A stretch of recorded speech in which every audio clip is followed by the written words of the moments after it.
প্রথমত হচ্ছে বাজেট একটি জাতির তার উন্নয়নের একটি রূপরেখা, তার একটা রিফ্লেকশন। আমরা জেনে থাকি যে প্রতি বছর আমার আয় কী হবে, কোন কোন খাতে হবে, কতটুকু হবে, আমি সেটাকে কতটুকু বৃদ্ধি করব আর কোন সেটা ব্যয় করব।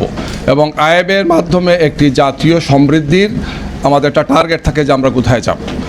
73-এ আমাদের যে বাজেট ছিল 2026-27 সে বাজেটের পরিমাণ আপনারা দেখেছেন কয়েকশো গুণ বড় হয়েছে গিয়ে, মানুষও বেড়েছে, বাজেটের আকার বেড়েছে, আমাদের অনেক প্রশস্ততা, অনেক বেশি তার ডেভেলপমেন্ট হয়েছে গিয়ে। তো এই প্রক্রিয়ায় বাজেট আমাদের হচ্ছে গিয়ে, এই বাজেট করতে গিয়ে সরকার তার একটা গতানৈতিক পন্থা অবলম্বন করেন।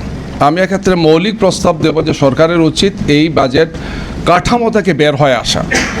বাংলাদেশের মতো একটি উন্নয়নশীল দেশের জন্যে যে বাজেট প্রস্তাবনাগুলো দেওয়া হচ্ছে দুনিয়াতে, এগুলো অনেক অনেক চেঞ্জ হওয়া উচিত। এই কারণেই যে একটি রাষ্ট্রের তিনটি গুরুত্বপূর্ণ অর্গান, একটি হচ্ছে তার নির্বাহী বিভাগ, একটা হচ্ছে তার লেজিসলেটিভ অথবা সংসদ যেটাকে বলা হয়, আইন তৈরি করা হয়, আর আইনের ইমপ্লিমেন্টেশন যারা দেখেন অর্থাৎ বিচার বিভাগ। এই তিনটি বিভাগের সমন্বয় একটি রাষ্ট্র পরিচালিত হয়। আমরা আজকের আলোচনাটি আইনজীবীদের পক্ষ থেকে, সুতরাং আইনজীবী এবং বিচার বিভাগ দুটোই একটার সাথে আরেকটা ইন্টার রিলেটেড, ভাইস ভার্সা, বার এবং বেঞ্চের সমন্বয়ে এই বিচার বিভাগটা চলে গিয়ে গুরুত্বপূর্ণ। এই বিভাগটা এই কারণেই জাতির সবচেয়ে গুরুত্বপূর্ণ একটি অঙ্গ যে এটার সুস্থতা, স্বচ্ছতা এবং এটাকে যদি আমরা সঠিকভাবে অ্যাড্রেস করতে পারি তাহলে একটি জাতি সমৃদ্ধ হয়, একটি মানবিক সমাজ হয়। কারণ মানুষ তার আইনের সহযোগিতা পাবে, বিচার বিভাগের স্বাধীনতা হবে এবং আইনের শাসন প্রতিষ্ঠা হবে, দুর্নীতি বন্ধ হবে। এইটা বন্ধ করা হচ্ছে রাষ্ট্রের সবচেয়ে গুরুত্বপূর্ণ বিষয়।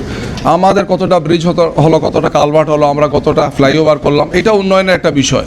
কিন্তু বেসিক্যালি যদি একটি জাতির তার নৈতিকতা এবং তার মূল্যবোধের উন্নয়ন না হয়, তাহলে আমরা দেখব যে আমাদের মায়েরা ঘরের মধ্যে 3 দিন 4 দিন থেকে পচে গেলে শেষ হয়ে যাবে।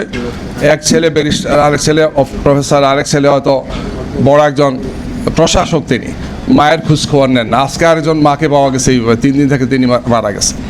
এই যে আমাদের একটি অন্ধকার সমাজের দিকে আমরা যাচ্ছি। কিন্তু ফ্লাইওভার তো আলহামদুলিল্লাহ হয়েছে, অনেক লম্বা লম্বা আমাদের এলিভেটেড এক্সপ্রেস হচ্ছে, বিশাল উন্নতির সোপান হচ্ছে। অনেক সময় দেখলে মনে হয় যে আমরা বাংলাদেশে, এটা মালয়েশিয়াতে আছি, কুয়ালালামপুরে আছি, অথবা আমরা সিঙ্গাপুরে আছি, জাপানে আমরা আছি, চীনে আছি, আলহামদুলিল্লাহ।